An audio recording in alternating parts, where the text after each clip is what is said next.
സർവാധിപതിയും സർവശക്തനും സർവത്തെയും സൃഷ്ടിച്ച് പരിപാലിക്കുന്നതിനുമായ സർവേശ്വര, ഈ പ്രഭാത സമയത്ത് അവിടുത്തെ ദാസരായ ഞങ്ങൾ തൃപ്പാദത്തിങ്കൽ അടുത്തു വന്നിരിക്കുന്നു.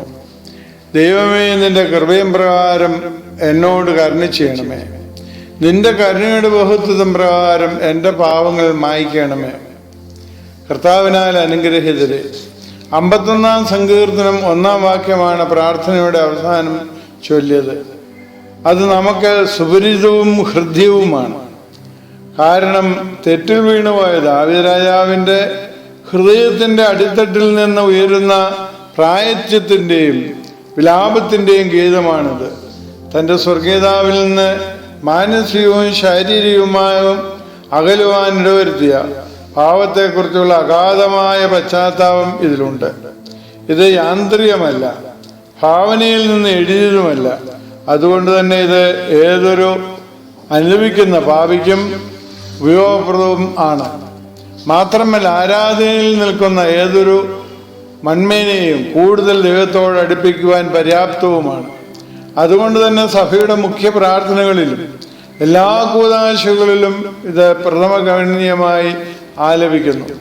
ദാവീദ് രാജാവ് പാടുമ്പോൾ ഉള്ളിത്തട്ട് തന്നെ പറയുന്നു, നിന്റെ കൃപയാണ് എൻ്റെ പാവങ്ങൾ മായ്ക്കുന്നത് എന്ന്. മനുഷ്യൻ ദൈവവും പാവം ഒന്നുമല്ലാത്തവനാണ്. അതേസമയം ദൈവത്തോടുകൂടിയാകുമ്പോൾ എല്ലാമുള്ളവനാണ്. വിശുദ്ധ മത്തായിയുടെ സുവിശേഷം 18-ാം അധ്യായം 20 മുതലുള്ള ഭാഗങ്ങളിൽ 10,000 താലന്ത് കടപ്പെട്ട ഒരു മനുഷ്യന്റെ ഉപമ പറയുന്നു. 10,000 താലന്ത് എന്ന് പറയുമ്പോൾ കോടിക്കണക്കിന് രൂപയുടെ മൂല്യമുള്ള കടമാണ്. അവൻ കൊടുത്തു തീർക്കുവാൻ പറ്റാത്ത തുകയുമാണ്. അവനതിന് കാലാവധി വാങ്ങിപ്പോകുമ്പോൾ അവൻ്റെ ബുദ്ധിശൂന്യതയിൽ പരിതപിക്കേണ്ടിയിരിക്കുന്നു. വളരെ തുച്ഛമായ കടം വാങ്ങിയിരുന്ന ഒരുത്തനെ കണ്ട് അവൻ പീഡിപ്പിക്കുന്നതായി പിന്നീട് നാം കാണുന്നുണ്ട്. അതവൻ്റെ യജമാനെ വേദന ഉളവാക്കുന്നു. പിന്നീടുള്ള കഥകൾ നമുക്കറിയാവുന്നതാണല്ലോ. ഇവിടെ ക്ഷമിക്കപ്പെട്ട പാപിയായിരുന്നു 10,000 താലന്ത് കടപ്പെട്ട മനുഷ്യൻ.